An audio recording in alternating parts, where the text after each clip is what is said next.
And what I'm going to start with is we're going to do attendance. And then, like I said, I'll take it every week. And if you have a problem, anything comes up, my cell phone is on my contact info. So feel free to text me. Just, I want everyone to know I'm on Mountain Standard Time. So a lot of times my time in class and the times I say are wrong for wherever you live. So just double check. I think in Mountain Standard Time, I grew up on the East. So a lot of times I'm flip-flopping numbers all over the place. So just bear with us on that one. And if I say something that doesn't make any sense about time, you probably know I'm wrong. So please call me out on it and say, hey, no, wait, that's wrong. Okay. Because I want everybody here and I want everybody to participate and to be on the same page. Christy, are you here? No? Yes, no, I'm here. Great. What's your campus? Centerville. Okay, great. And then Amira? I'm here, Centerville. Centerville. Jessica Campbell. I'm here, Centerville. Wow, we have a lot of you guys. Tammy? Here, also Centerville. Also Centerville. Courtney? Here in Pensacola. Pensacola, okay. And then Kamara? Here in Fortis, Centerville. Centerville. If I say your names wrong, guys, correct me, please. Sierra? I'm here in Cuyahoga Falls. Yep. You're the phlebotomist, right? I'm not going to forget that. That used to be my favorite thing to do, is starting IVs. I know it sounds kind of sick, but Amanda? I'm here. I'm Cuyahoga Falls. All right, it looks like we have a couple Amandas. Great. Oh, So we have two Amanda G's, but I don't have you on here. I mean, Amanda Green. Are you registered in my class? Yes, Okay. What's your campus? Cuyahoga Falls. Great. So I'm gonna double check the roster and we'll Okay. see. It might just be that I printed the roster before. Who They knows? had to add me on. I Okay. think they added me on like Friday before class started, Okay, before class week started. So it might just, I don't know if they just didn't update it. sure. Okay, good. All right, and my other Amanda G, where are you from? Cincinnati, and they added me on Monday, so hopefully I'm You're on on your my list. list. Isn't that Okay. funny? So Yeah. who knows? Now I don't know. I'm gonna say Sean or Scene. Yep, Sean. Oh, hi, Yep, Sean. I'm at Cincinnati. Great, Cincinnati. Okay, Amber. I'm here. I'm in Pensacola. Pensacola. How's the weather in Florida? It's nice right now. Is it ever not nice in Florida? Yes. I always like the heat and the sun, so I'm that way. Tyler. No, Tyler. Lindsay. Pensacola. Great. Boris. Hey, Pensacola. Boris. Who'd you Okay. say? I said Boris, but Pensacola. I see you, Dolores. No worries. All right, so Boris, you're here, and what are you? I'm sorry. Pensacola. Pensacola. Angel? No, Angel. Whitney. Here from Pensacola. Awesome. It's Angel. Oh. Angel. Oh, it's Angel. That'd be good if I read it properly. So sorry. You're Pensacola. Shauna. No, Shauna. Dolores, I saw you. What's your campus, Dolores? Centerville. Great. Megan. I'm Pensacola. Pensacola. All right, Amy. No, Amy? Pensacola. Oh, you're here. Great. All these Florida people. All right, Marla. Pensacola. Okay, Toby. No, Toby. Okay, Savannah. Centerville. Great. And then Caitlin. You're there. I see you. Where are you? Hi. No, Oh, you're right there. Yep, yep. Which is Cuyahoga your Falls. campus? Cuyahoga Falls. Cuyahoga Falls. Sorry, I had to ask that, guys. Usually I get a list of campuses, but I just went to, I'm going to be making groups for a group project. And what I found most beneficial is keeping campuses together as much as I can. So that's why I really want to know that. I'll assign those groups this week, but we'll talk a little bit about that. We're going to do an, raise your hand if you know most of the people in the class. Let's do this. Excuse me, you never call me. I never did call you. How are you doing? You're not on my list here, so. I'm on your class. I have the schedule done and I'm receiving all your emails and everything. Okay. So it's I not on the even- list I printed. Don't worry. Oh, okay. I'll check. Remind me your campus. Color Bay. Color Bay. Okay. So if anybody else I didn't call? Me. It's Whitney Magato. Oh, I called you back there. You're not Pensacola? No, Centerville. Oh, okay. All right, thank you. And so we're gonna do that group breaking up based on campuses, so we'll do that. So the first thing we're gonna do is, Christy, you have your hand up. Do you have your hand up on purpose? No? Okay, don't worry. No, Don't sorry. worry. No, I did it. It's okay. All right, so guys, what we're gonna do is I want you to get to know each other just a little bit. So I'm gonna I'll do some breakout rooms, like less than 5 minutes. What you're gonna do is pick a letter of the alphabet, whatever letter your group wants, and you're gonna find 5 things similar about your group that have the letter in it. Okay, so you could pick an easy one like a vowel, but I won't give you that one. So you guys understand what we're doing? So we're gonna find 5 things in common, and they all are gonna have a common letter. Okay, so break out. I'm only gonna give you like, let's do 3 minutes. We can come up with this in 3 minutes. So I'll randomly put you in breakout rooms. When I put you guys in breakout rooms, I will come just stop in, make sure that you guys are all on board there. Okay, so hold on one second. Let's do automatically. Oops, hold on here.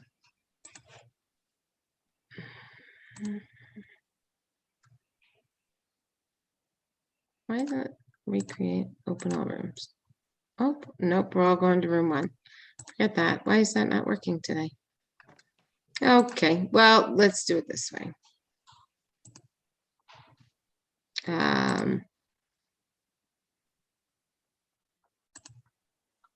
That's so odd.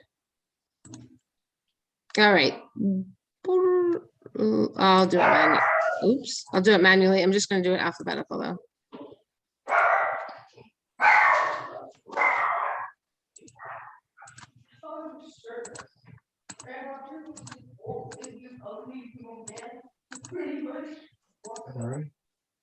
Okay, so I've done some of you guys to room 2. Now we're going to 3.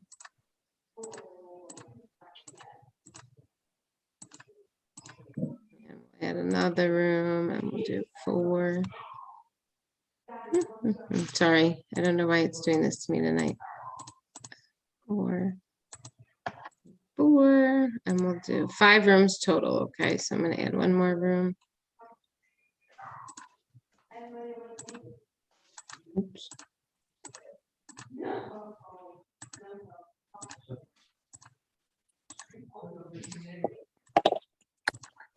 All right, guys, I'm going to open them. in a second. Yeah. All right, so we're going to open all rooms and you guys are going to I get know. together and figure out things in common with the same letter.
There we go.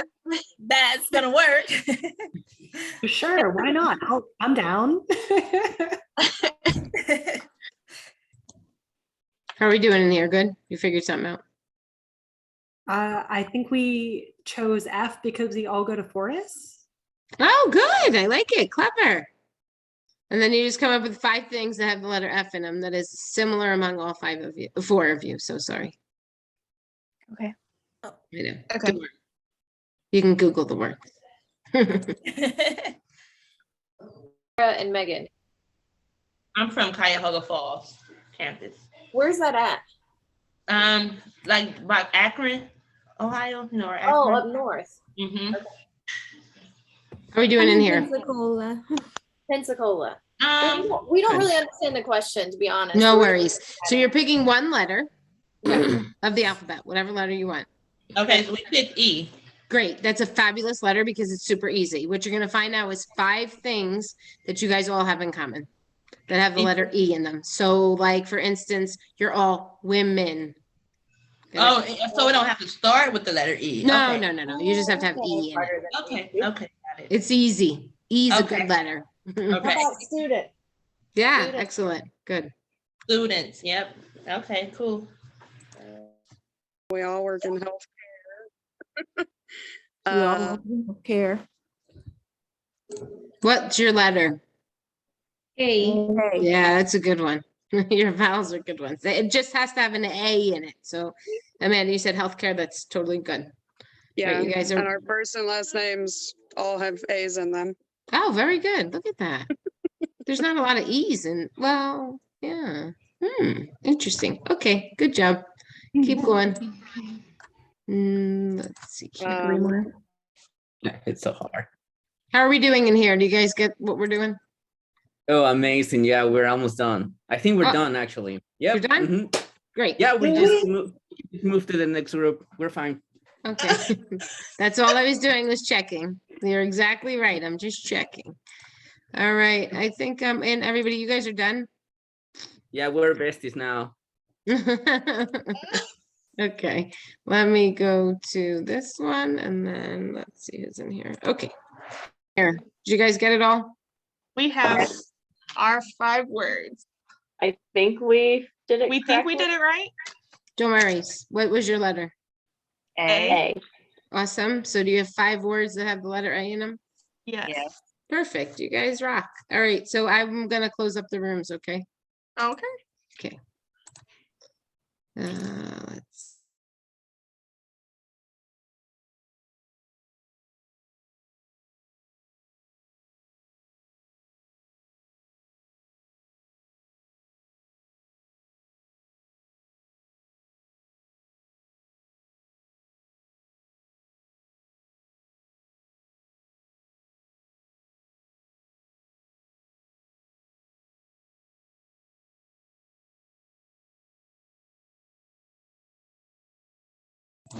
Good job. I just checked on all you guys. You're all about ready. All right, group number 2.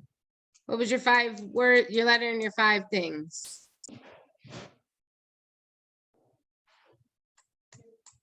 Nobody was in group 2? Yes, you were. I don't know if I paid attention to what group number I was in. All I'm right. sorry. No worries. So Go Jessica, ahead. do you mind volunteering to go first? Sure. All right, Our group, Group 3. Okay. our group used the letter E, and Good. we are all women. We are all students, efficient. We all either have children or pets, and Good. we're energetic. That was a joke, but it's fine. And energetic at 8 o'clock on a Thursday, right? That has to be a joke. What kind of pets? I don't have any pets, but people have in our group had dogs. You guys can, Dogs. I don't. I have enough mouths to feed. Dog, cat, rabbit. All right, good. So a wide variety. Awesome. Savannah, why don't you do your group? Okay, our letter was A, and we said, this was actually harder than I thought it was gonna be. But we said amazing, academic, aspiring, because we're aspiring nurses, accomplished, and accepted. Very good. Accepted in what sense?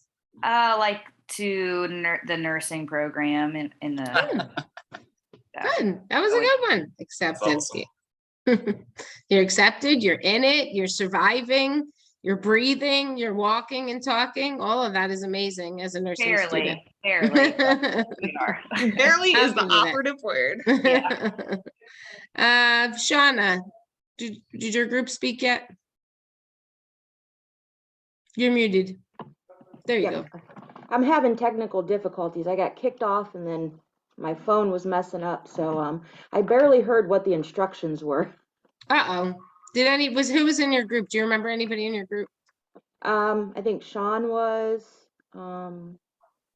All right, Sean, you're the lucky one. Do you remember? Yes. We went with S. We're all students. We're all suffering. We're studious, very sleepy. Got stable vital signs, I hope. All right. Woo-hoo. I don't remember what the fifth one was actually. All right. And I know, guys, that this is a late class for most of you. It sounds like you're on the East Coast. I mean, I'm giving you credit. 8 o'clock on a Thursday night is rough, but you can do it. We can all do it and get through it together. Angel, who was your group? Do you remember? Angel, right? Yes. So let me see. We picked the letter F, and I can't remember. I know Amy, Courtney, and oh, I'm so sorry. Oh, Caitlin. Great.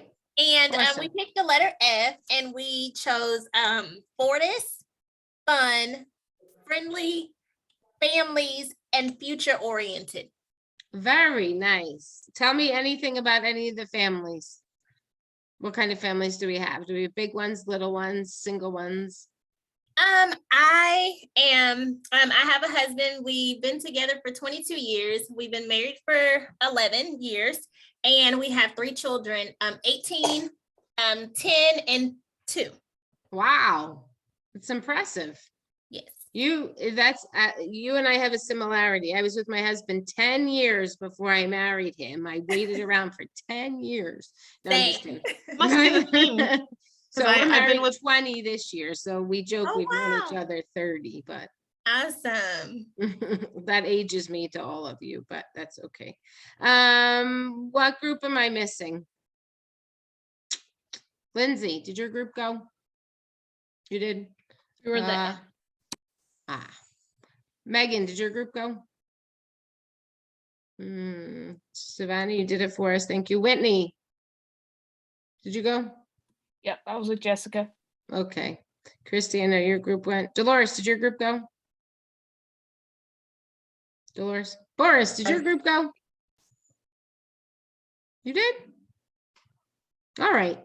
Well, nobody's saying who I'm missing. I know I have to be missing somebody. Tammy, did your group go? Yeah? Yep, I was with Savannah. All right. Well, Dalen, did your group go? No? Oh, good. Why don't you share your group then? My group were the group number 4. We were Kamara, Amber, and Amanda. One of your Amanda G. Kaspara. We chose the letter A. We didn't have too many ideas, so we only had 2 things. That's okay. Our 4 names have name and last name. They share the letter A. And we are the 4, we are on healthcare system. Awesome. So, good. Yeah, we didn't complete the 5, but at least we get in touch one to the other. It's okay. You got 2. That's good. 2 out of 5 isn't too bad. All right, guys. I'm happy to hear the creativity on your part. And I hope there was a little humor with it as well, because we all need a laugh and we all need to smile through all of this. I want to give you a little background on myself, just so you know where I'm coming from. And when I say nursing school was like torture, you are not alone. And I will tell you, it was torture for me. And I remember saying over and over, why are the teachers so hard? And why are the classes so hard? And I don't get it and I don't understand. What I'll tell you is I took my NCLEX exam. I had 75 questions and I passed it. So there's light at the end of the tunnel. Just when you're thinking this is so much work, this is so annoying, this is awful. I've been there, done it, but I was well prepared. And that's what I hope for you guys, that my plan is to well prepare you on our community side. I went to school at night and on the weekend, so I worked full time. So I understand the commitment that is put in here. I was a teacher, so I worked from 7 to 3, and then I went to class every night from 5 to 9. And then my Friday evenings and my all day Saturday were clinical. So I'm with you. It's a lot of work. And I know that there's many factors that we all have going into our lives, particularly now, and particularly because you're in nursing school. So I'm sensitive to that. I understand it. I really want you guys to know that. I've been there, done that.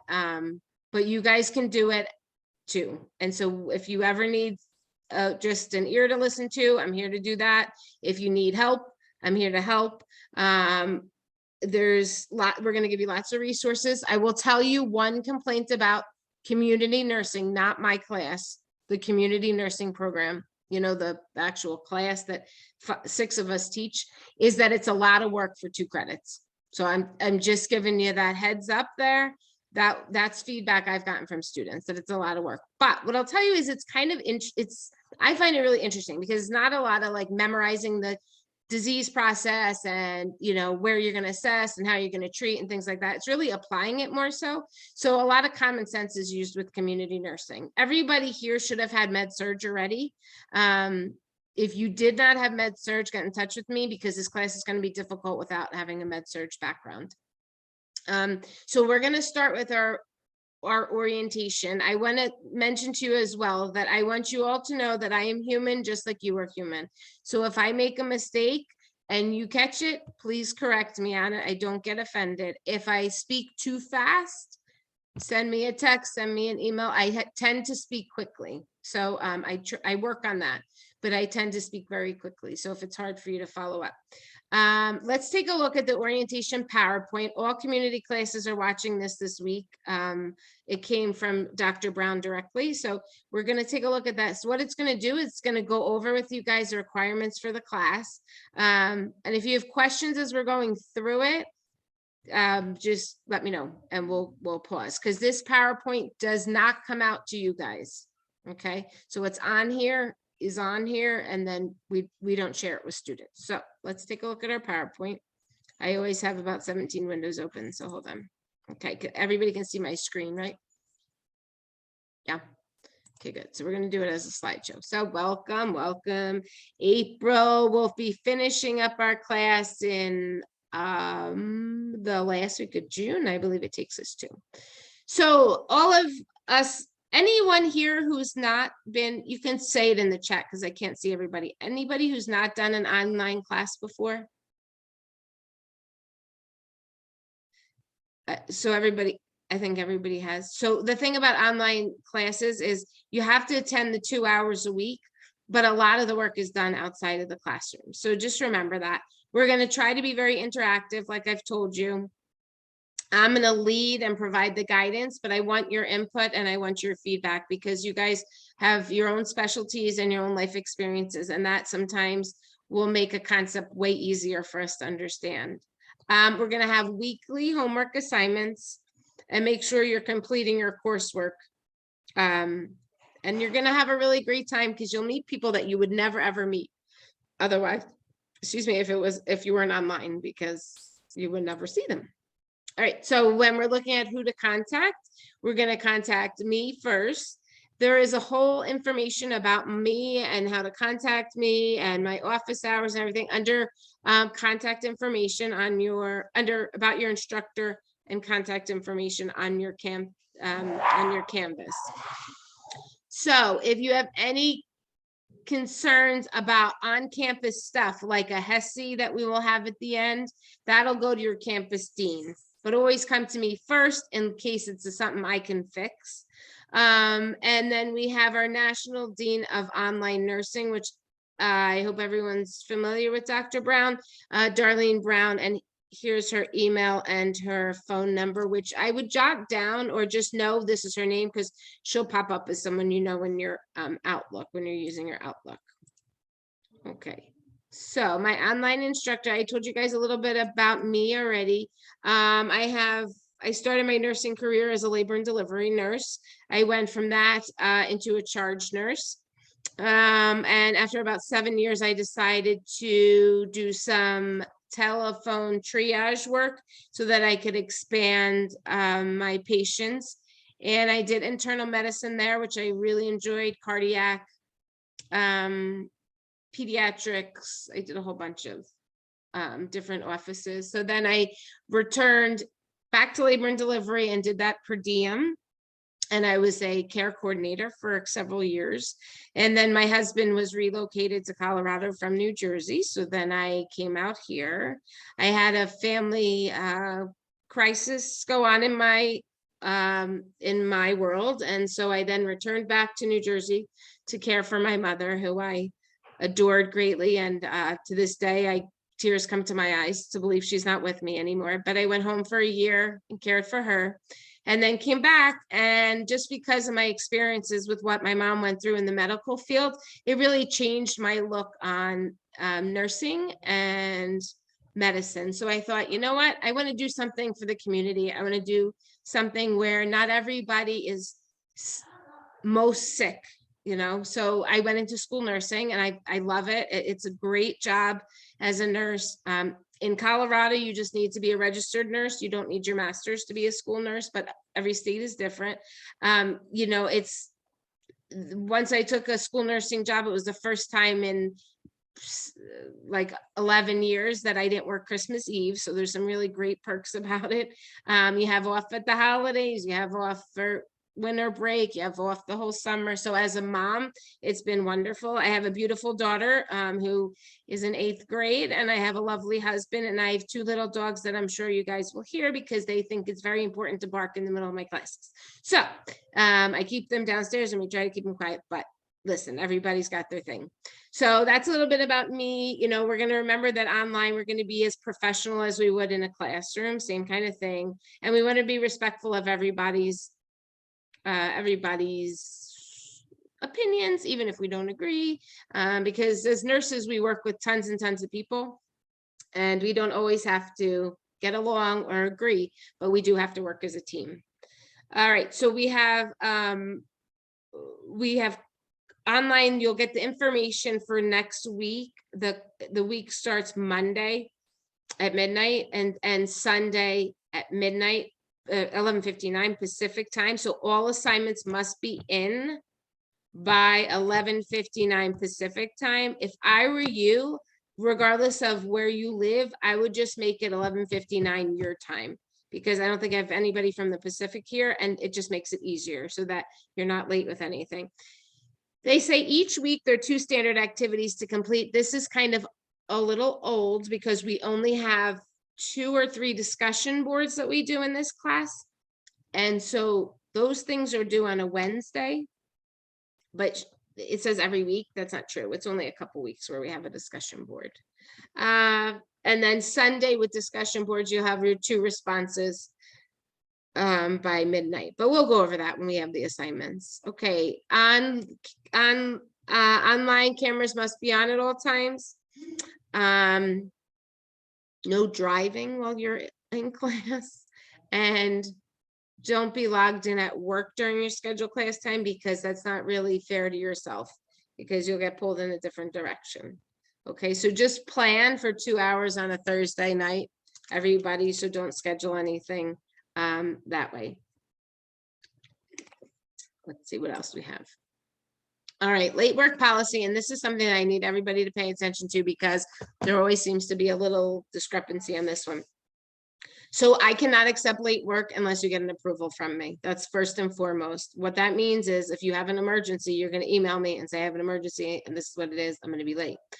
So if you do that, then you get 1 to 7 days, 10% off.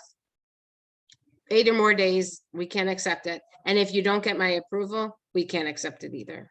So don't submit something late and say, oh, she'll never notice. What I will tell you in my grading is it pops up the time you submitted it. So that's how we know that it is on time. All right, so attendance is taken with, you have weekly questions that you'll be answering, and they're really short. They're from your reading for the lecture. And just know that if Dr. Brown looks at my grade book, which is a lot of the ways she'll look at your attendance, if you don't have those weekly questions done, even if you were in class, you're going to be counted as not attending. So be very careful with those. Make sure you get them in. So those are the attestation questions. You're going to have NCLEX questions, case studies, projects, discussion boards. You'll have a Kaplan. You'll have 3 exams, and then you'll have your HESI to make up most of your scores. Anyone that doesn't post within 14 days and doesn't let me know, it'll be a 0. I don't drop you. Dr. Brown drops you directly. Any questions on that? So I take attendance in class. Dr. Brown is able to look at attendance through my class and through your assignments. We just want to remember, if it's not documented, it's not done. This is so good. Oops. As nurses, we know this. If you don't document it, you didn't do it. So just remember, you always want to make sure that everything's documented and submitted where it needs to go. Just really quickly, some steps for success. Remember, we're going to go through the work that's due each week, the week prior, so we'll all be on the same page. Make sure you're doing your reading. Guys, I will tell you that this class is very heavy on reading, and the content on your exams is going to be from your reading, from the lecture, and from the PowerPoints that I provide to you. So you really need to do the reading. There's no way around it.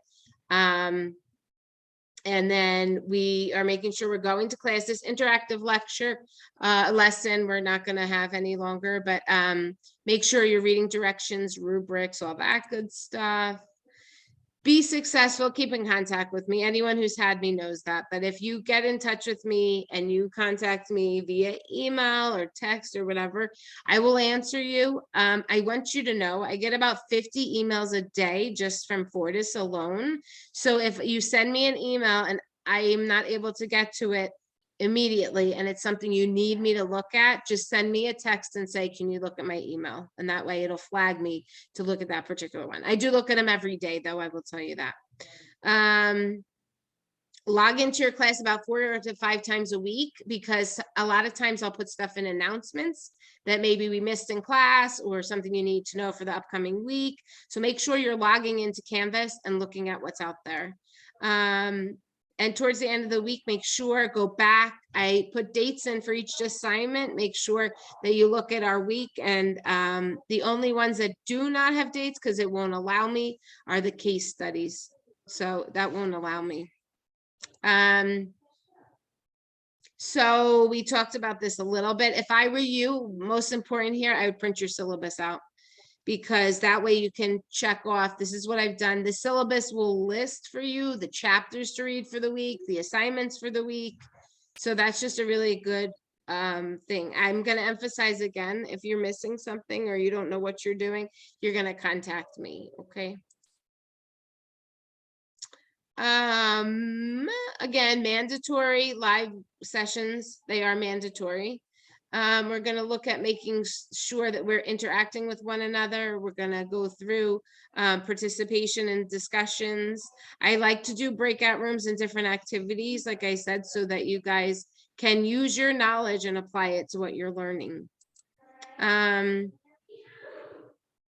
Weekly review sessions. I will offer a review session during my office hours, which will be following our class. If you want me to stay with you or do anything, then I'm happy to do it. I offer tutoring before any exam, after any class. Use that to your advantage. Remember, I help write the exams, so I can help guide the studying a little bit, if that makes sense. Students that participate in this have been shown to score at least 20 points higher on their exams. And so that's something to think about. Where did my mouse go? Okay, here's how we get our grades, because this is always important. I know everybody wants to know. 3 unit tests, no quizzes. I don't know why this is on here. We don't have any quizzes. And then we have our HESI at the end. So really, among the 3 exams and the 1 specialty exam, you guys have to have an average of 78. Yeah. I wanted to like double check because I wasn't sure that the syllabus was correct because it's not in all of our other classes. Oh, lovely. When are our quizzes? Oh, okay. Well, not quizzes in this class, but like when are our tests? Yeah, I have the dates for them. We'll go over that at the end. Okay, I promise. We have our first exam, I'll tell you, is not next week, but the following week. So we have 2 weeks of class and then we have an exam. So just for your planning purposes, that's why, guys, you got to stay up on the reading, and the lectures are going to, I will cover as much information as I can, emphasizing important concepts. But if you don't do the reading, you can't be prepared. So I will tell you, the book is online. I know it's not fun reading. Trust me. I've read the textbook back to forth about 20 times just because I have had to because of what I do for a living. And I know it's hard to read. You can get a hard copy, but the hard copy is on your own, and make sure you get the right edition, because there's a lot of like charts and graphs that you'll have to know for your exams. So I've had students purchase a hard copy of the book, but it's totally up to you. It is not required at all. It's online, and that's what you guys get. So this whole slide, I think, gets a little confusing, but let me just explain it to you. What we do is we get from week 1 to 5, the only scores that are counted in the grade book are the exams. So you're only going to have 1. Okay. You'll have assignments along the way, but those grades aren't turned on until week 6, because that's right before your second exam, which is week 6 or 7, and then they'll turn them back off again, because like I said, your scores on your exams, that means 3 exams, 1 HESI, have to be a 78. So the assignments are really important in this sense. If you don't do them and you have a 78, you will not pass. If you have a 76 on your exams and do all your assignments, unfortunately, they don't count. And the reason for that is because we're trying to get you prepped for an NCLEX. So all these like assignments and stuff are really good, and they apply what you've learned. But if you're not able to sit and score well on a test, you're going to have a really hard time on your NCLEX. All right, so 78 is our passing number, so keep that in mind. If you have any questions on that, we'll make sure to go through it. I apologize for this one's on anyway. Okay, exams are going to be given through ExamSoft. Okay, what we have now done, because we have to, is all exams in this class are going to be via Zoom during our scheduled class time. It will be proctored and your cameras will be on. So everyone will be muted so you don't hear each other, but do know that that's how we do these. You will make sure that you're going to bring your ID for your exams like you normally do on ExamSoft. Anybody have any accommodations? Please do not volunteer that information right now, but what I want you to do is get in touch with me and let me know so that we can do that. So held during our scheduled class time. The only way that might be a little flexible throughout the quarter is if I have something that comes up, which is I don't have planned anything, but sometimes I'll let you take it with another teacher if I'm not available, but I should be available for all your exams. I just told you, Zoom proctored. You'll have your computer for your test and then your phone next to you, and then we'll have the Zoom going that way. Missed exams. Yeah, I'm not really going to touch on this. I feel like you guys know you got to take the exam, so hopefully you'll all be there and there won't be a problem. It's got to be something major though, an emergency, and it requires documentation. So I had a couple students throughout that have had COVID, and they have a COVID test and they don't feel well, they can't, but we're always going to have it rescheduled and within a week. What else can I tell you? Any questions on exams? This is a heavy part of the PowerPoint because this is like really where you guys need to focus your energy and focus your time. on your prepping for the exams, and we will have exam review sessions before every test. Every professor, for the most part, will have one, so you can attend mine or you can attend somebody else's, and we're all going to do that before every exam, which we have always done. So what that does is it helps you prepare and hear somebody else talk about the content that we've talked about in class sometimes. Contact me, any problems. I can't emphasize that enough. We're going to take a look at homework assignments.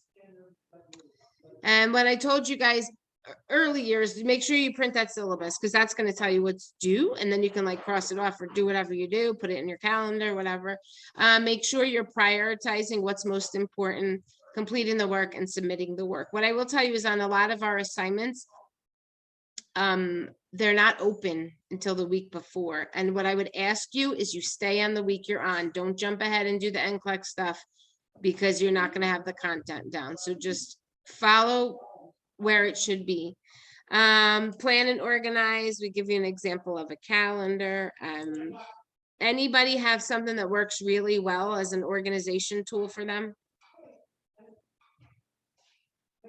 I just like to share among everyone, because sometimes people have techniques that are really good. What I used to do is I would make a spreadsheet on Google Sheets and go through the syllabus and like write a slot for every single assignment and when it was due, the date it was due, and then have another column for if I completed it, I could mark it off. Awesome. It takes a bit of time, but if you do it on the first week when you've got a bunch of free time, because the syllabus week's always a little easier, you could just keep track of everything you've got in and make sure you get it in. Good, and then I good. check Canvas every day to make sure that like I'm not missing anything that's due that day. And that's great. And I need everybody to do exactly what you said. You have to check Canvas every day. Just make sure. It only takes 5 minutes, to log on, whatever. I like that in Excel spreadsheet. And the reason for that is there's a lot of assignments and things that are due. And so it can look overwhelming, but the truth of the matter is if you're on top of it, you'll be fine. I don't worry at all. We're going over late policy again, because like I said, this becomes a confusion. So if you don't get my approval, then you can't hand it in late. If you hand it in late, you get a 10% deduction, and 8 or more days, you can't. We have several sets of NCLEX questions that we do throughout. I'm not going to go over how to do it because it's kind of meaningless right now to you guys. But you're going to have to make sure you follow the exact directions that are on Canvas for NCLEX. If you are repeating this class, you're going to select, I believe it's in your NCLEX, maybe it's your Kaplan. You're going to have to accept all questions, because otherwise it will give you only like 25 as opposed to the 50. So just be careful about that. NCLEX, you can repeat the questions anytime you want. So you're going to try to get a good score on that, right? And that's going to help with your assignment grade. HESI is going to be our HESI practice exam is going to be your 4th exam. That's all it is the HESI practice. And we have some case studies throughout that we do. So here you see we have a week where we have a case study. It's not management of a medical unit, it's something else. We have a disaster planning, and we have one other one. Excuse me. So you're going to go through Canvas, and that's how you do it. It'll give you exact directions. If you have a question, you let me know. On our HESI case study and practice exams, I have nothing to do with the grades in the sense that they go in automatically. They're linked with the HESI site. So no screenshots, and make sure that you let me know if you're repeating the class, like I just said, because yeah, you don't have to have anything reset. You just have to click a button that says select all or whatever. Okay, let's see what else we can do. Okay, so here's our papers and our discussion boards. So I've learned over the several classes that I've taught that APA is not a format that you guys use frequently. Just with a show of hands, and I'm gonna stop sharing for a second. With a show of hands, will you guys tell me who knows how to do APA formatting on writing? Yeah, that's what I thought. Okay, so that's less than half the class. Okay, so what this means is that we need to brush up on our APA. Most of your written assignments will have points that are APA formatting. So I'm going to give you a website to go to. I want you to watch videos on it. My best suggestion to you is if you don't know APA, send me a rough copy and I'll tell you what to do for APA. So just like send me a rough copy before you submit something. Discussion boards, you're gonna have the same thing. It's gonna be APA format in your references. So you guys really need to go to Purdue Owl is the website. We'll look at that tonight because you guys have an APA assignment due next week. Okay, so we're gonna do that. All right, but anyway, anyone who knows me or has heard about me knows that I am pretty strict on the APA, but the reason I am is because you guys need to, the further you go in nursing, that's the only thing you use. So we're gonna take a look at that. Tips for discussion and paper. Purdue Owl is gonna be your best reference. They actually have there, you type in like the site or whatever that, and then it'll populate the reference for you. It's not that I worry so much that the references are APA format. I need your papers to be in APA format and you referencing material. Make sure nothing's more than 5 years old. What else can we do? Taking exams and quizzes, I think we're fine. We'll talk about this right before our exam. And then we have the Kaplan, which you guys do, and that'll be a focus test, and you'll see it, it's under community. Make sure you're remediating here on your Kaplan, because if you don't remediate, you won't get the points. So if you got 50%, and then you remediated 50%, then you'll get 100%. If you don't remediate, then you don't get your full score. So just remember that. I think I'm going to take a break at this point for you guys. Let's stop sharing. And what I like to do is a 10-minute. You can shut off your camera, go do whatever you want. I'm not on the camera during the break, but I need you to come back because I will take attendance again. Okay, so I'll see you guys at 9:04.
All right, guys, welcome back. I hope you took a break and did whatever you wanted, snack, drink, whatever.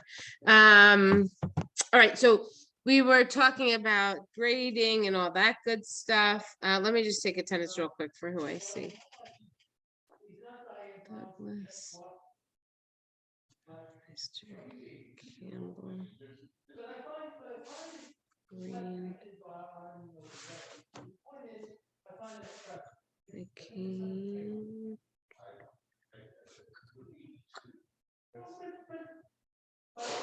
Okay, let's see here.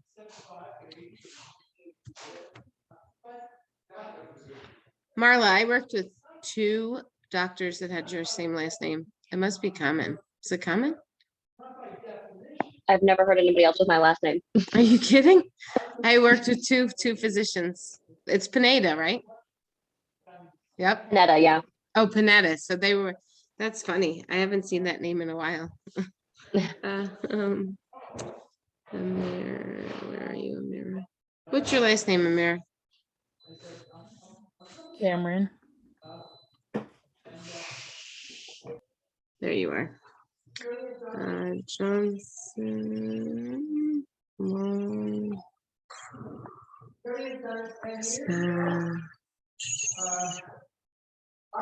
Coleman.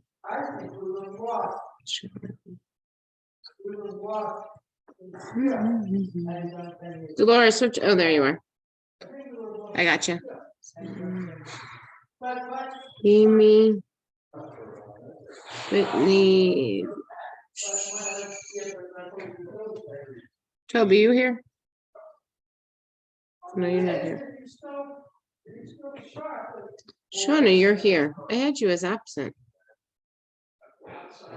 Were you? Did you come late, Shauna? I got booted out and then I got. Oh, back that's in. right. That's right. That's right. What's your campus? Chicago Falls. Great. Megan, are you here? There you are. Okay, Toby. I don't see Toby. Because Toby wasn't here. And Caitlin, you're here. Are you here somewhere? There you are. Thank you. Okay, good, guys. So we're all back. Daylin, are you here? There you are. Yep. Very good. So we all came back. Thank goodness. We survived the first hour, right? No, we're fine. Everybody's. Sierra, I did not get you. Good call there. I went down alphabetical. I don't know how I missed you. Okay, Came back as so well. I don't know if you saw me. yeah, I got you. Okay, so what we're gonna do here is we're gonna, any questions up to this point? It's pretty cut and dry. You have 3 exams, you have a HESI. They have to average a 78, right? All assignments then get added in after. Like I said, if you have a 78 on exams and you don't do your homework though, you can't pass. So like, it's just pretty direct there. I don't know how much more of this PowerPoint we're gonna go over because I feel like we've kind of gone over it to nauseam. Let's see. Go ahead. The attestation, you said there's questions on there. Yep. Do those questions, do those like count for a grade or those just show participation? Yep, they're pass or fail. And remember, those are the ones that Dr. Brown looks at for attendance. So if she's looking to see who's attending and who's not, that's how she takes attendance. Then I report to her who doesn't attend in class because class is mandatory. So yeah, you see, it's pass fail, but they're easy questions. I mean, you don't have to, you just have to listen or read the book. Well, I usually try to answer them at the end of class. So you guys just have to type them up because those attestation questions are due 24 hours after our class. So they will be due every Friday at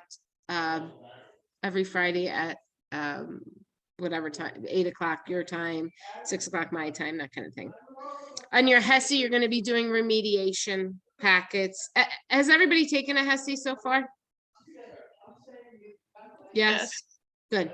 I have a question. Can I ask a question? Yeah, absolutely. If you're late to class, at what point are you counted absent for the class, or is it just like considered late and so many late equal an absence? Like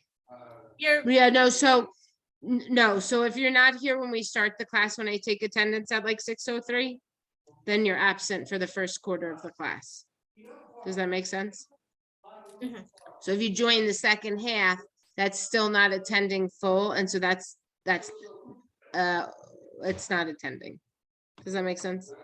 So you really have to So be are here. you marked absent or Mhm. are you marked part? So like if you get on class at 7:30, are you marked absent for that entire class, even though you're on from 7:30 to 9?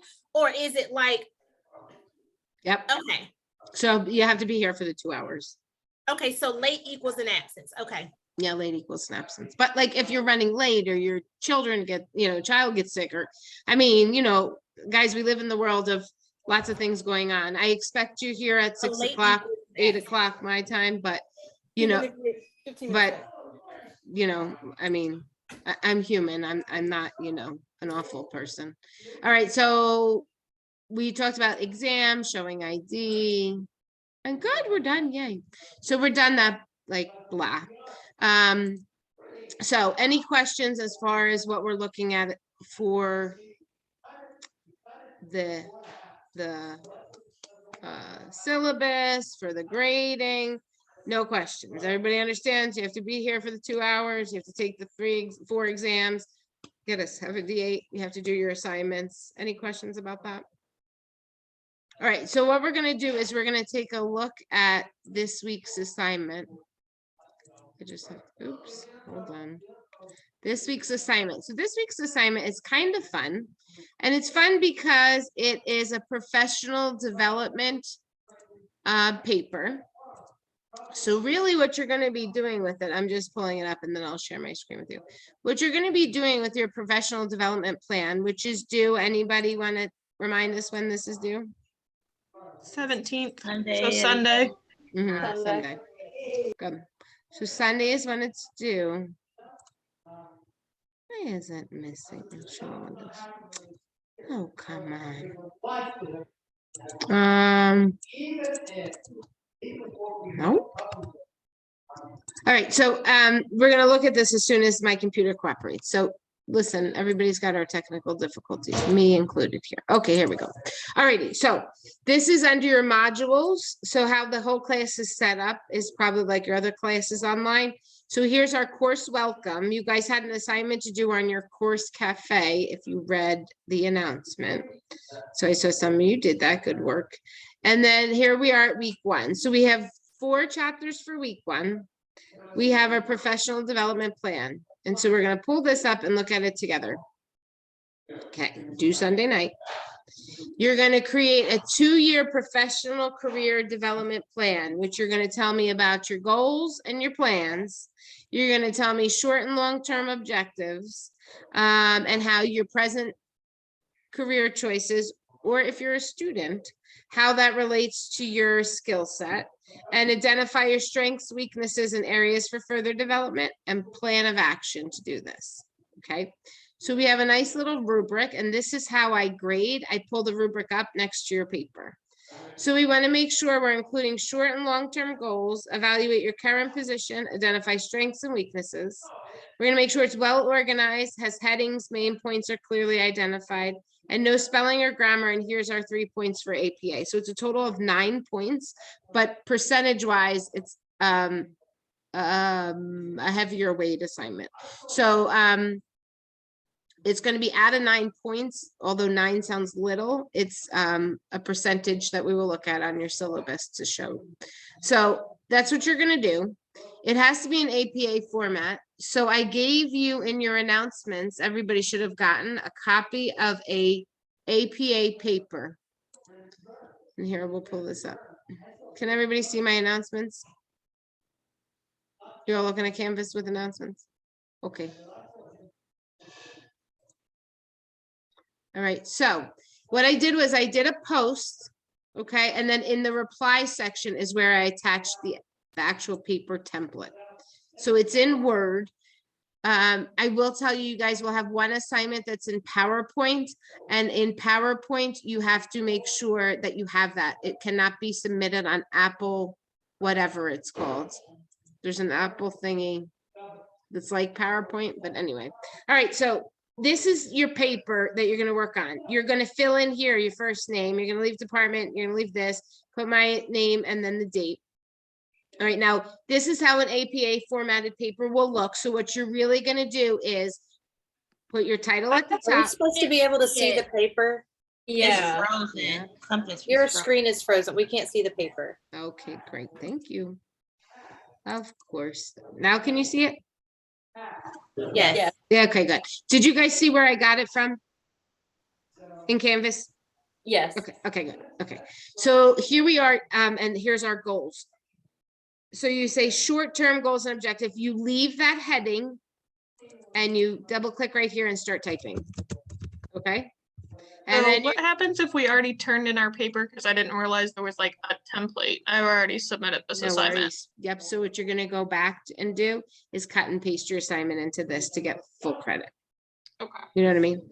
So, and it's very specific. And the reason that I give this to you is because I know APA is hard sometimes. So this is to really help you get a good score on this one. So then long-term goals and objectives, you leave that title and you start typing. Plan of action, short-term goal, type away.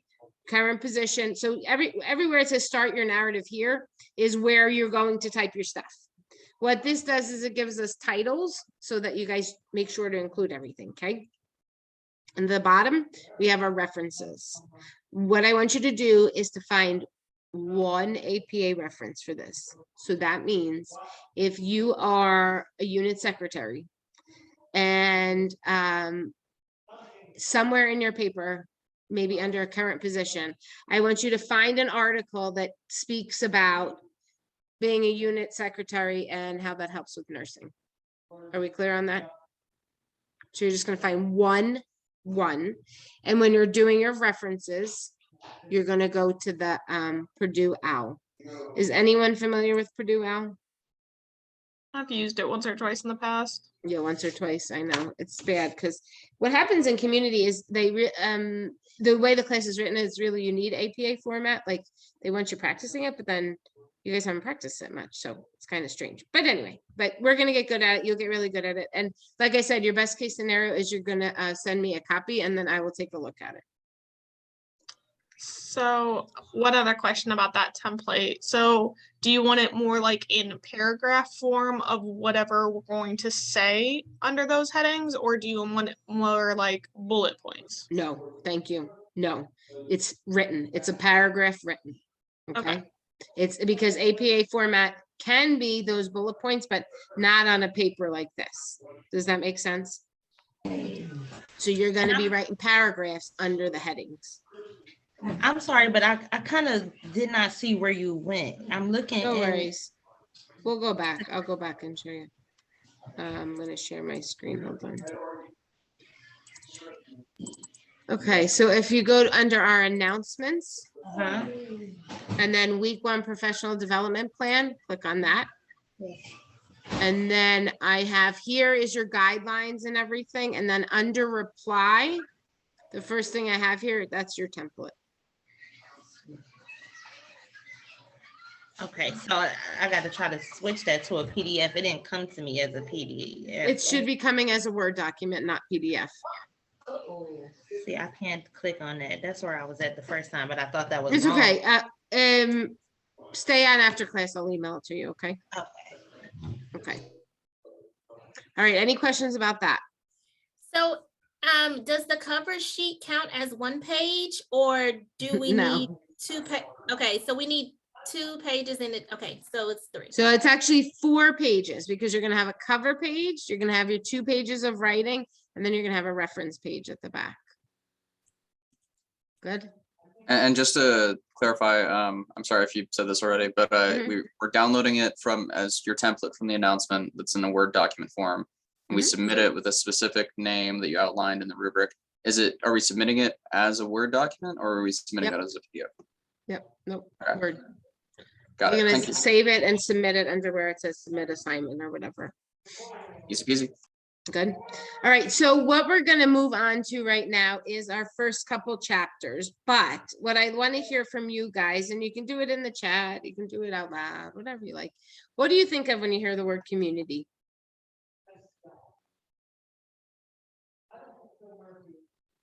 The people within our town.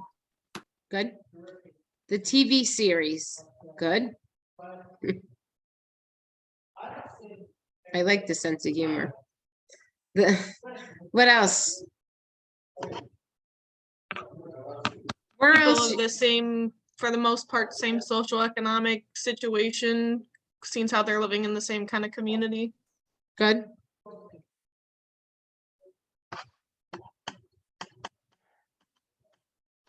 What kind of communities are we familiar with?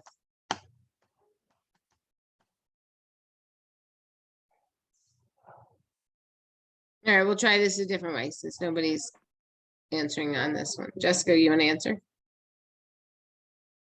Do you mean like the public, or it can be a community of students, a community of the community you work with? It can be different things, right? Right, exactly. That's what I was looking for. So Like community can be anything, anywhere, any group of people. Something common among them, sometimes nothing common among them that they know. But that's why we did our activity initially, to see what kind of, so every group this evening that we were split into, you guys were a community. Because you all worked together, you all picked a letter, you all had stuff about you. And so that created a sense of community. So just remember, when we're talking about how we see our health is for sure one way that we look at community as well. When we look at community, I want you to be really broad in your definition of it and know that what my community to me is my community. What your community to you is your community. Okay. So when I think about community, I think about the people that live around me and the people that work with me and the other parents of children my daughter's age.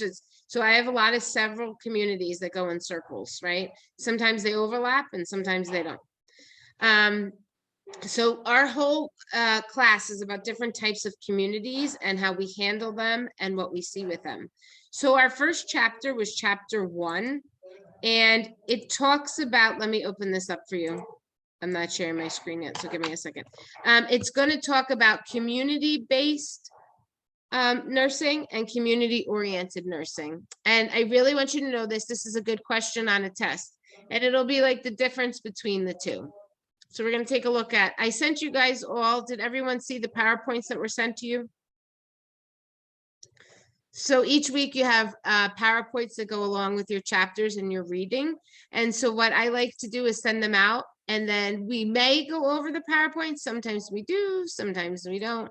It really depends on what, it depends on what we're covering for the week. So this week we have Unit 1. And we're going to take a look at that in just 1 second. Why is that not doing it? Hold on.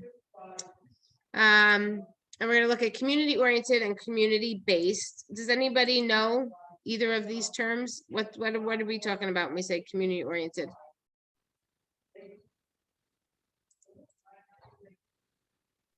Well, I know community-based, so I use the VA system for all my healthcare, and they have like the main hubs in the bigger cities, and then they call them the C-Box, the community-based outpatient clinics in the smaller towns around, so they're kind of like satellite offices. So your community-based healthcare is going to be, I guess, more accessible and more. So it's going to be interesting because, people.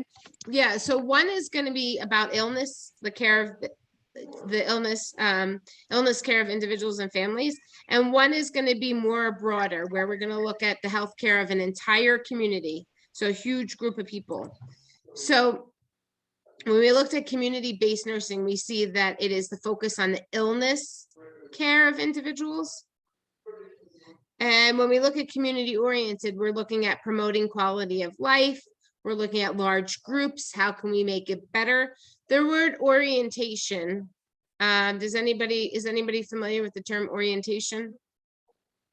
That's what tonight's class is, really, an orientation. What's another way we can say orientation? Give me a little definition of it. Like Information session. See how it works, see what works, if it Good information that you get. Mm-hmm. Yep. So on this community oriented, we're going to be looking at large groups. We're going to try to get them so that we can figure out what are we going to do to prevent disease, where community based is really just going to be illness care. Okay. So those are two different types of community nursing that we'll look at a little bit. We talk about public health quite a bit. What are some things that you've seen in public health that you know about? Remember, public health is going to be dealing with large groups of people. We're going to look for things. What is something that's come up in public health recently that you guys know about? Immunization clinic. COVID testing and immunization. Awesome. COVID has done so much for community nursing, meaning there's so many examples we can pull from it, right? You know, we're going to look at public health. We try to do what's best for everyone. So there's a section that I asked you guys to review in this week, and it's going to be Healthy People 2030. And what that is anyone familiar with this? Yeah, it's kind of like a report card to tell us how we're doing in healthcare, like so like 10 years ago or 20 years ago, I forget how long it is, they came up with things that they wanted to implement to change the healthcare system, and then they go back and they check to see how effective it was. Awesome. So that's exactly what it is. It's a recommendations for us to improve public health. So we're going to do a little work on that next week, but I want you guys to review that website. We'll take a look at it if we can. When we're looking at our different levels of healthcare, the broadest is going to be public, is going to be our population based. Then we look at clinical preventative. Then we look at primary, secondary, and tertiary. A big part of our class is going to be talking about primary, secondary, and tertiary prevention. And so we're going to address that in just a little bit. When we look at our essential services, we're going to be monitoring health. We're going to be looking at what health services do we have, effectiveness of health services, population focused nursing practice when we're looking at different populations. And I think that's sort of where we were talking about, somebody was saying that they thought they were in community based because they were in the VA system, right? So this is going to be more like the VA system would more be a population based nursing practice, okay, where everybody sort of is focusing on the same. Remember, a population is going to be a collection of people who share one or more personal or environmental characteristics. Okay, and this you'll see in your reading. I have a question. Yep. So like when I was trying to think of examples earlier, and one thing I thought of was like in Atlanta, they have like clinics that are oriented towards the LGBT population that like will provide free HIV testing and counseling to get them on PrEP. Would that be more of a community or more of a population? Well, I would say population. And the reason I would say that is because it's a group of people they can really say are sharing one personal or environmental. And that's when we look at populations, that's what we're looking at. Whereas communities are going to be more broader in that sense. That's a pretty specific group of people, right? I mean, not specific, but it's not like saying men and women, right? Because there's only two. There's many, many different things that are falling under that, but they're all sharing one characteristic, meaning that they are identifying, they're identifying their sexuality. So do you understand the difference? I guess. I don't know. Would that mean populations, yeah, so communities are going to be more broad in the sense of they're not going to just share one thing, okay? It can be students, for example. So within the students, as you have students of Fortis, okay? And you have all different things coming together, but they all have that Fortis the same. So for the clinics, you're saying this one group of people goes to this clinic. So that's where you're sharing that one characteristic. So is it fair to say like the community is like the umbrella and population are all the little things that fall underneath the umbrella? Sure. Yeah, that's a good way to describe it.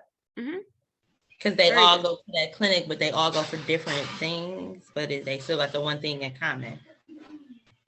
Yeah, they have one thing in common. And so if you were going to do a community, you would be doing the LGBTQ community as a whole, not just those little clinics. Does that make sense?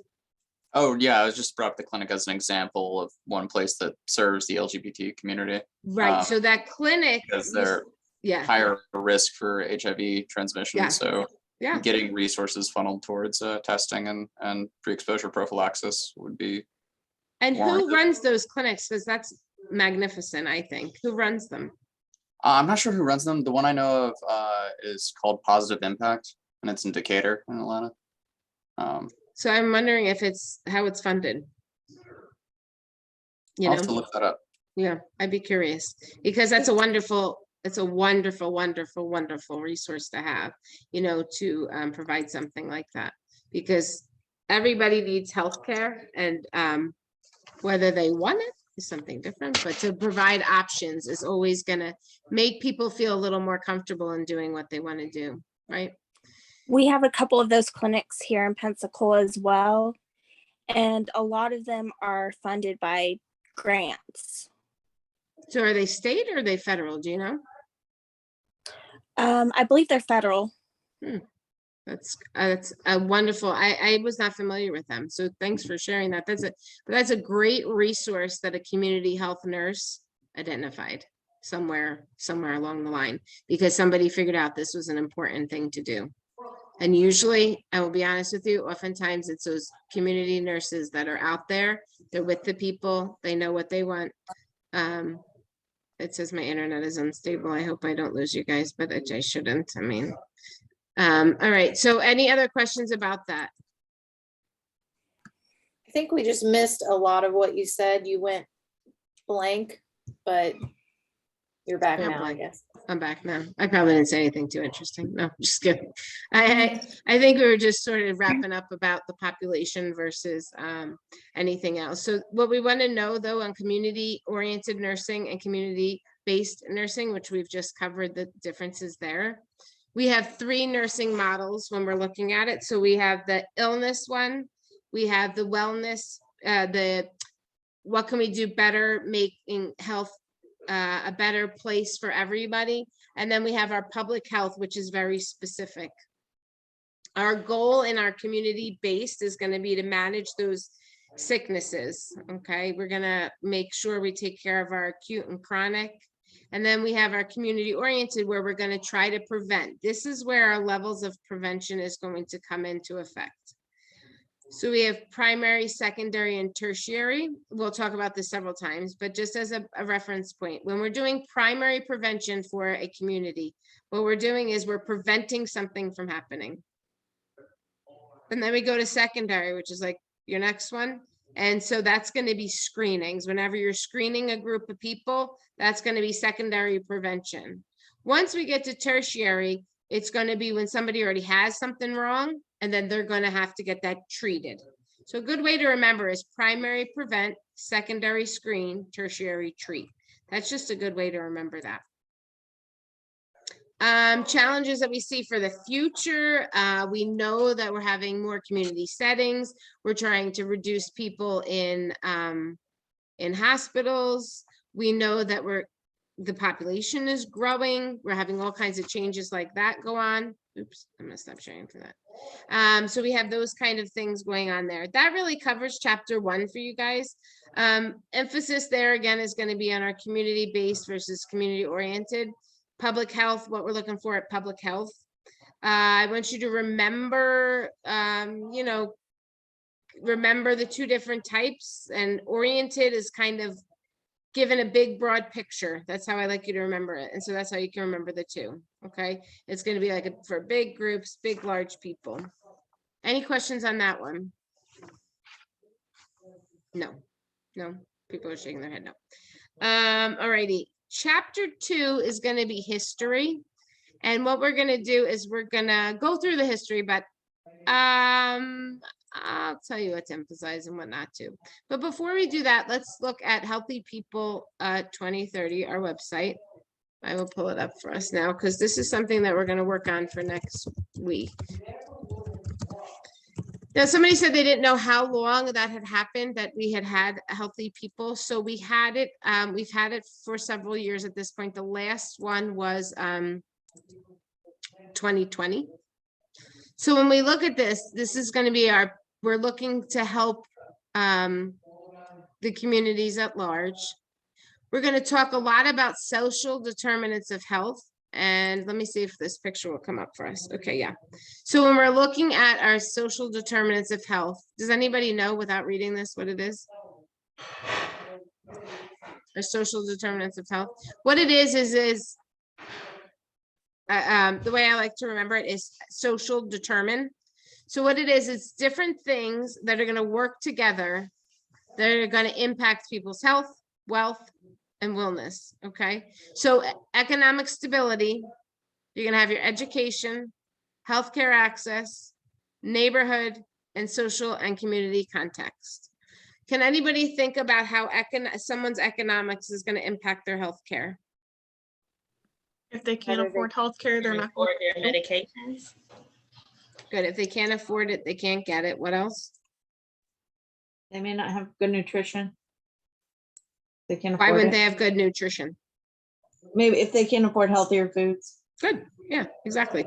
What else do we know about low income communities? Does anyone know what we know about low income communities in healthcare? They often don't seek treatment. And sometimes it's not by choice. Sometimes it's because if the choice is feeding your family or going to the doctor, most people are going to want to feed the family, right? Know that we have a lot of things in this country that can help, and we'll talk about Medicare and Medicaid later on, but we have a lot of things that we look at when we're looking at economic stability. Education, what do we know about education and healthcare? The higher someone's education level, the more likely they are to realize there's a problem and seek help for it before it gets bad. Why do you think that is? I mean, like us specifically, we're in a medical program. We might be able to connect the dots on seemingly unrelated symptoms to realize there's a bigger issue at play and seek treatment for that. Okay. I mean, for But what if you're other- not a nursing student? What if you're a business student? Yeah, I mean, but if you're going through some sort of a liberal arts program, you've had a science class, at least biology. So you might be more likely to put some of those cues together. Yeah, and it's been all this stuff has been studied, you know, as you know, all healthcare is studied. And what they found is the higher the education, the better access they have to healthcare. So it's just an interesting dynamic there. Healthcare access and quality. Why do you think this is going to determine somebody's health?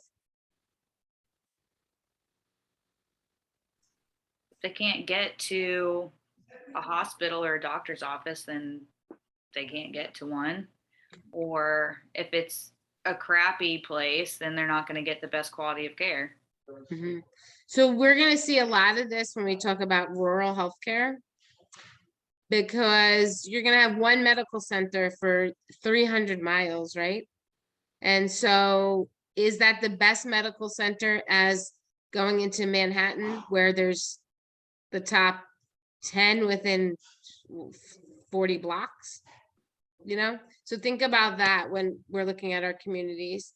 The neighborhood and the built environment, what do you think that has to do with anything? What's our environment going to have to do with our health? It has a lot to do with like if you're around chemicals or like some of the lower socioeconomic status, they like work in factories, they work in places like that's going to be more detrimental to their health. What else do we see in pipes and things like that in lower income communities or communities where nobody's watching? Lead, trash, Asbestos, mold. Yeah, you have Radon. mold, radon, that's a big one. So all those like environmental things we're going to look at, and our social and community context. Where does this play a part? Is this for like how much the community is engaged in the community health, or how many? So think about how is your social and you're in the community that you associate with, how is that going to impact your health? Is it like a who you know kind of thing? It could be who you know for sure. What else could it be when you're looking at communities? It's really how you think about it, because like a lot of communities, regardless of their socioeconomic status, think of like westernized healthcare as good or bad, or like if you're looking for I things think it like goes back like are you trying to say like the culture, like the family and the culture? yeah, like cultural status. It Okay, just so depends on. Would it also be availability of the healthcare facilities? Well, sure. And that's going to be more with our healthcare access and quality. But what I want you guys to think about is, I'm going to give you an example. There's a lot of support groups online for things that people believe in. So like, I don't know if anybody's had experience with like the COVID vaccine and the two sides of it. I mean, they're polar opposite. Not half, but some of the people think one thing, some of the people think the other thing. So if you're involving yourself in the type of community where it says the COVID vaccine is, not science-based and it's not going to do anything for me and it's awful, and then everybody around you is saying the COVID vaccine is awful, and it's creating a community right there. And you see how you surround yourself with, it's something we teach kids like when they're little, who you are is part of who you surround yourself with, right? And so you think about that. And so is it okay? This another example. So your friends all share needles doing whatever drug of choice it is, right? And so are you going to say that there's something wrong with that? Probably not, because you're surrounding yourself around people that are partaking in this kind of activity. Does that make sense? So it's really important when we look at our social determinants of health, we look at where are the things. So it's our money, it's our education, it's our access, it's our environment, and it's our community that we involve ourselves with. Any questions on that? I have a little video that we're going to watch real quick just about it, just because I'm emphasizing this. As you can see, I'm emphasizing this part of the content. So we'll just watch a little video that I have on it to impact what we have, to go home with what we have. So just give me 1 second and I'll get it. So this is going to be something that you will see on your test, and we'll think about. I want you to think about holistically, and that's really what I try to do in our class, is how would we apply this? So something that we might do is to say, we're going to look at next week, because I don't think we'll have time tonight, on chapter 21, which is about vulnerable populations. And so what ends up happening is this vulnerable populations, they're going to all have something in common. So the homeless, for example, population. I'm not saying that everybody who's homeless thinks that it's okay to be homeless, but what I am saying is that they're all part of a group and they're all sharing that one thing. And so maybe among the homeless population, we will find things that they do that are acceptable because everybody around them is doing it. Does that make sense? All right, so let's do the video real quickly.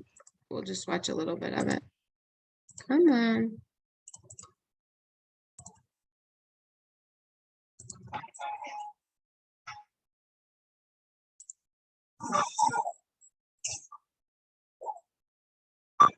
Hi, and welcome to this.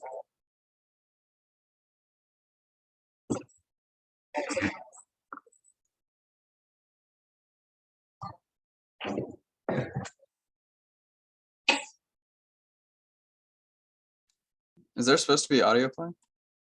Oh, yep, stop. Hold on. Sorry. Thank you.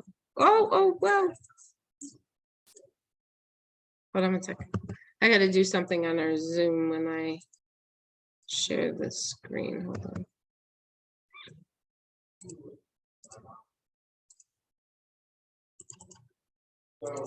Thank you for the reminder. I sometimes forget that. Oh, come on now.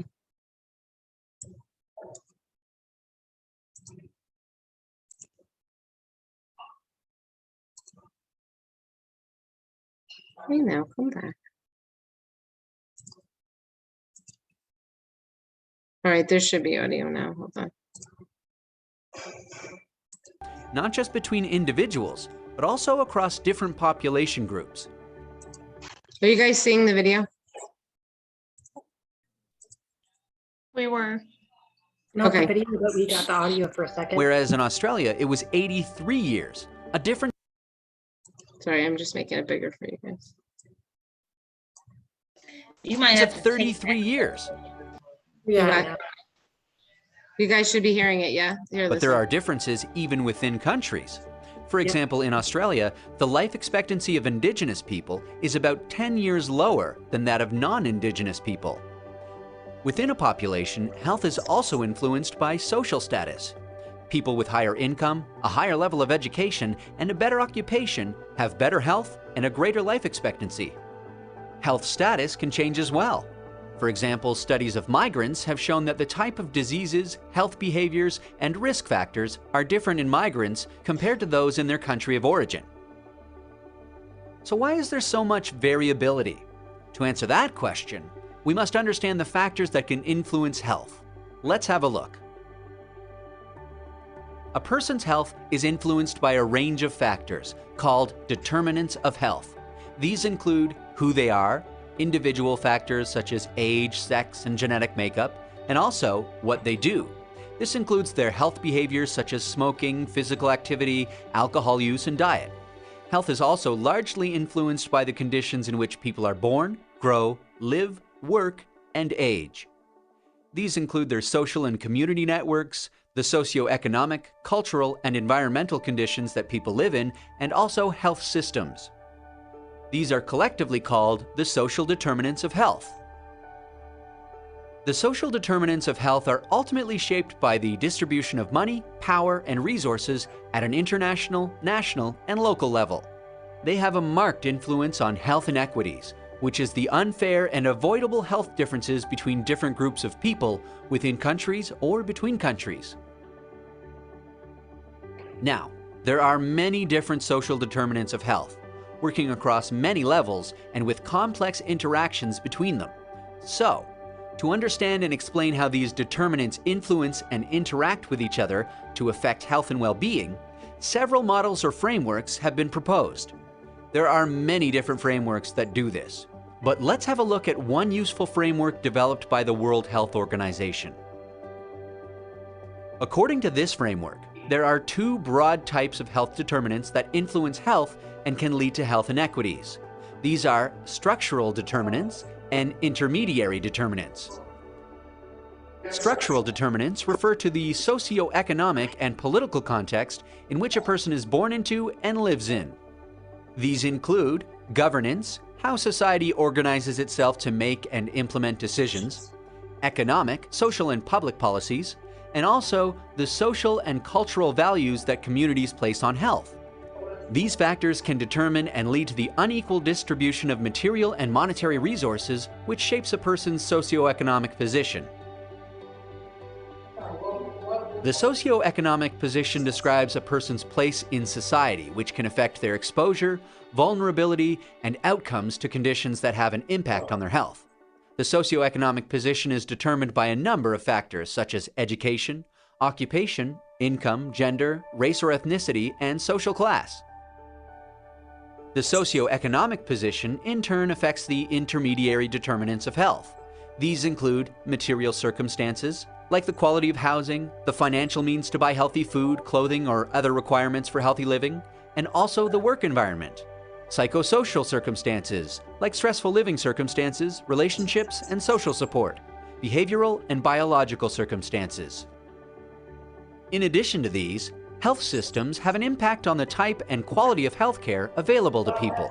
It also determines how easy it is for people to access health services and receive the healthcare they need. Social cohesion and social capital are factors that bridge the structural and intermediary determinants. All right, we're going to pause right there. That kind of summarizes what we were just talking about, and I hope that was a little clearer for you. Sometimes videos are good to watch just to change it up a little bit. We have the history that we'll cover. about community-based nursing.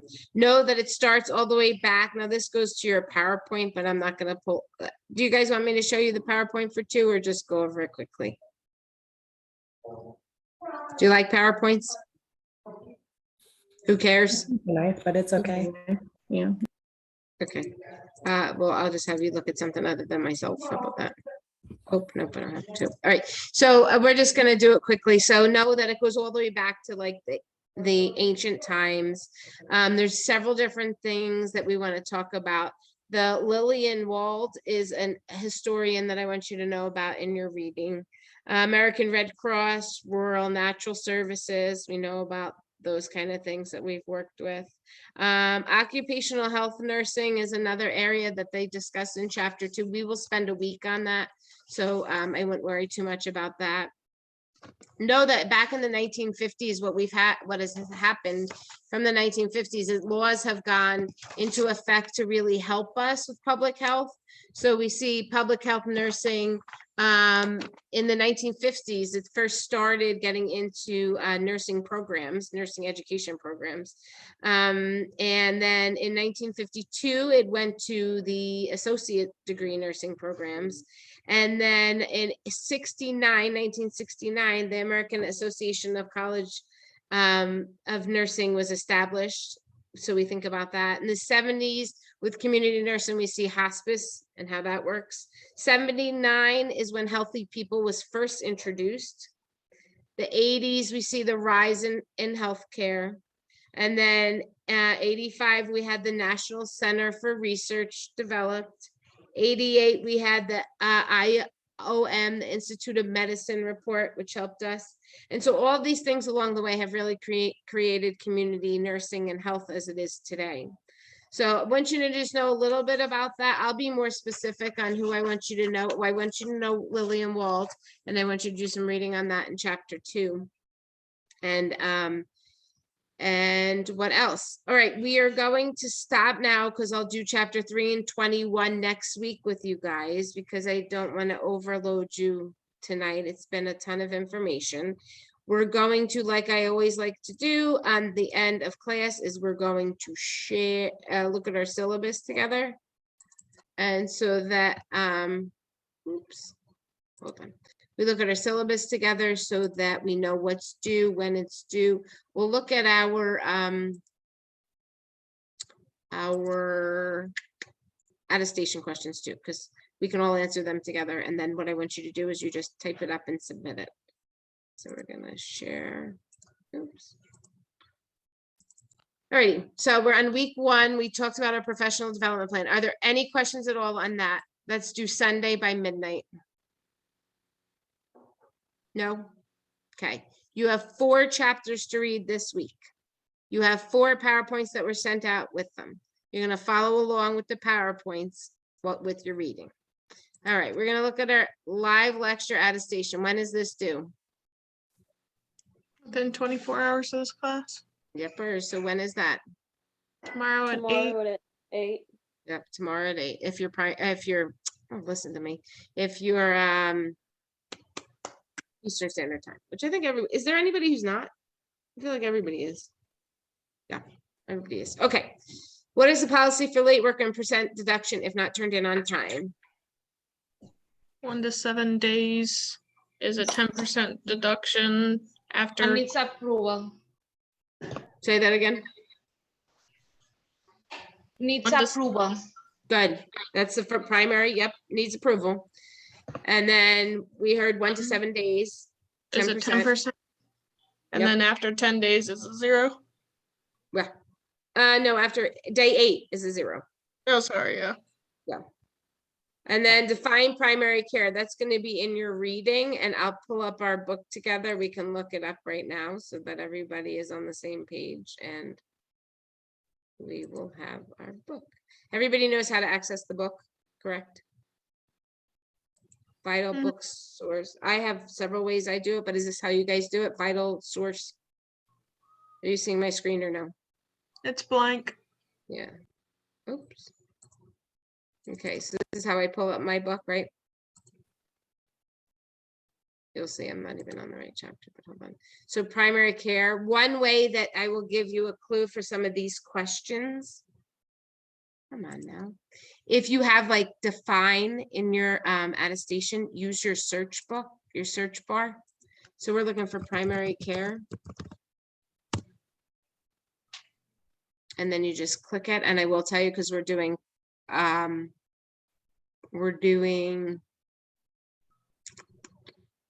chapters 1, 2, 3, and 1, 2, 3, and 21 for our attestation, but I will tell you it's really in here. Let's see where it is. Here's our public health definition. Sometimes the search is hard to see because I forget what page this is on, but let me see if I can do it this way. So searching is a good way to do it. That's all I'm telling you, is it'll help sometimes. So we pull up right here. Here's our definition. I think it's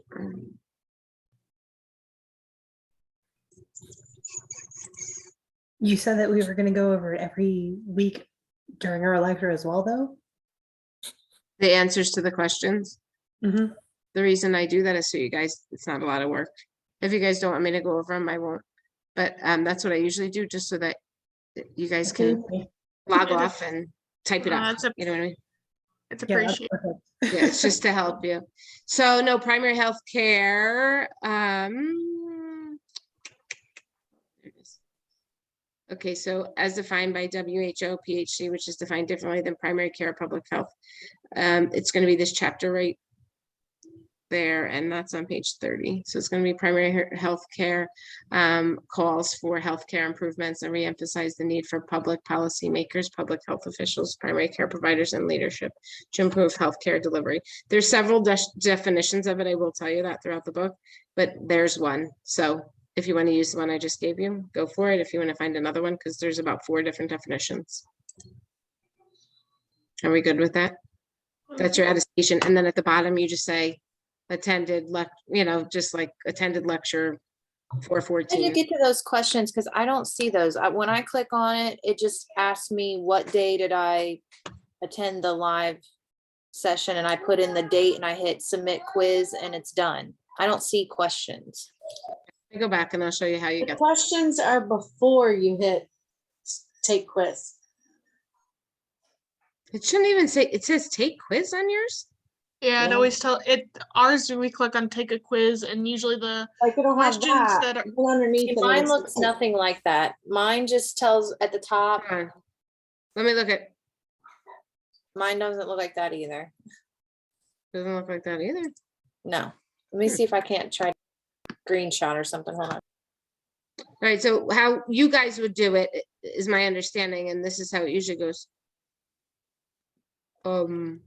See, it won't let me do it because I didn't do the prerequisite because I'm in student mode right now. So your prerequisites was that technology thing and your syllabus quiz. So it won't let me do it because let me see it. So I can see the questions, but when I click on it, it only gives me one question in it and a box about this big, and it says, the question is, what day did you attend? So I put 4/14/2022.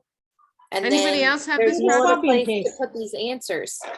Does I anybody else have haven't this? actually, I haven't looked at mine, but it was like that for me in maternity last quarter as well. all last term, It that's looks what we the same had. as it's always looked in all the other classes. What I'm saying is it asked me that specific question, when did you attend? I put it in. There's nowhere else to answer those questions that are listed. Okay, by raise a hand, who is having this problem? I'm looking at. Okay, I want I'm everybody looking to in look mine at right it right now.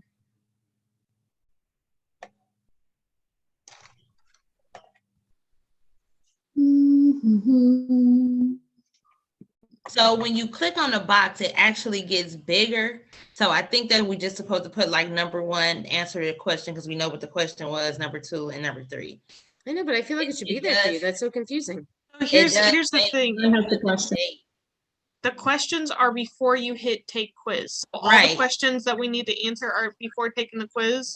And then once you hit taking quiz, it opens the box, and that is a freestyle. Amanda, do you have yours pulled up?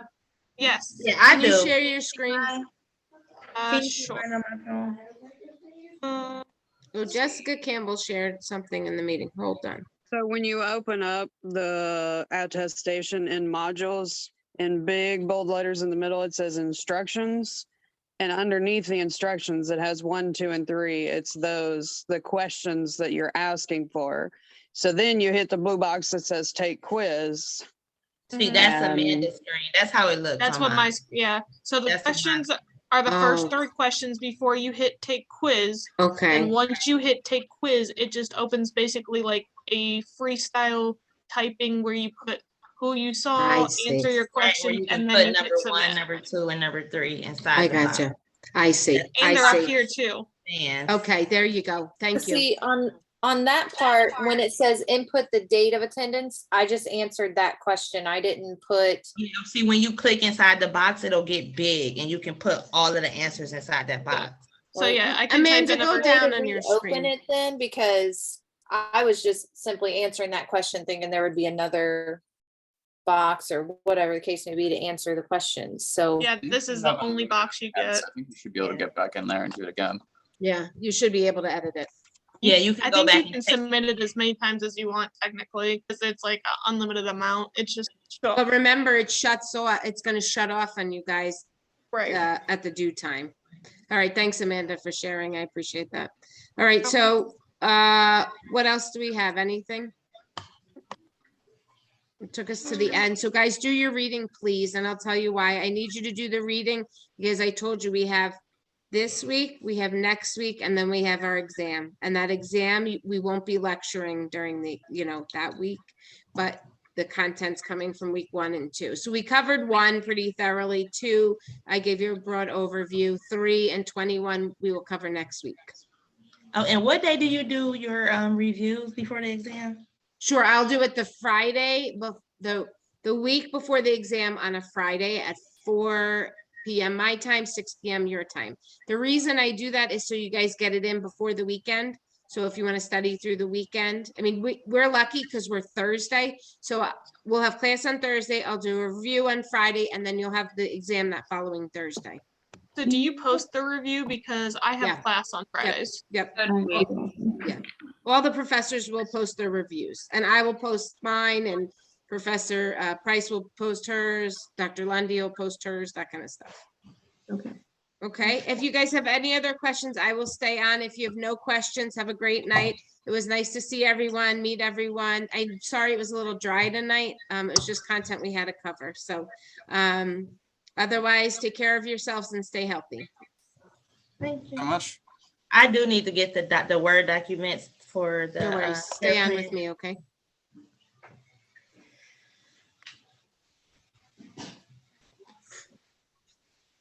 All right, Sierra, I am going to email you right now. Stay on until you get my email, okay? And it'll just be that attachment. Because you shouldn't be getting a PDF. You should be getting a Word attachment. Let's see here.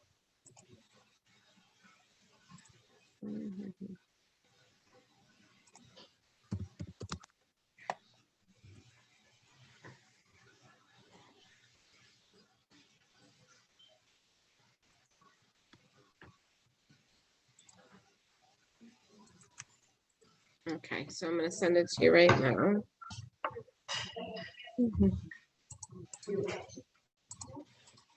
Okay.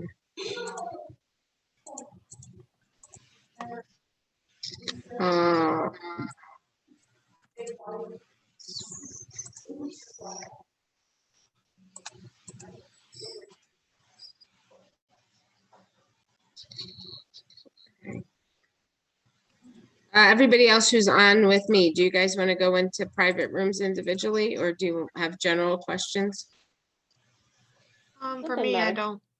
don't care. Mine's general, I guess, for the most part. So I'm repeating this class, and you said Okay. like there was something I need to hit to reset. So it's really going to be your NCLEX and your Kaplan. When you're when you're going through the questions for them, it's gonna like not populate all 50 of them. So at the bottom, it'll say you have to unselect unanswered questions. Oh, Because okay. it'll give you the questions that you had already back again. So that's all I really have to do. I want to let you know that I am here to help support you from the start to the finish. So I need you to be in touch with me, and we're going to meet to go over. I want you to meet with me one-to-one on exam prep, not how to take a test, but what we're studying. Okay. Okay, because I want you to be successful. Tonight or? No, come on. Oh, It's okay. been 2 hours of me. Aren't you tired of me? Oh, I mean, what's 10 more minutes at that point? Yeah, right. So that I will offer that to anyone though. Anyone is welcome to do one-to-one with me exam review the week before the exam, a couple days before the exam, because that's really, like I said, I help write them. So I can tell you exactly, I can't tell you the questions, but I can tell you, Right. focus your content. That would be Okay. much helpful. Yeah. All right. All right. Anybody else have a question? If you want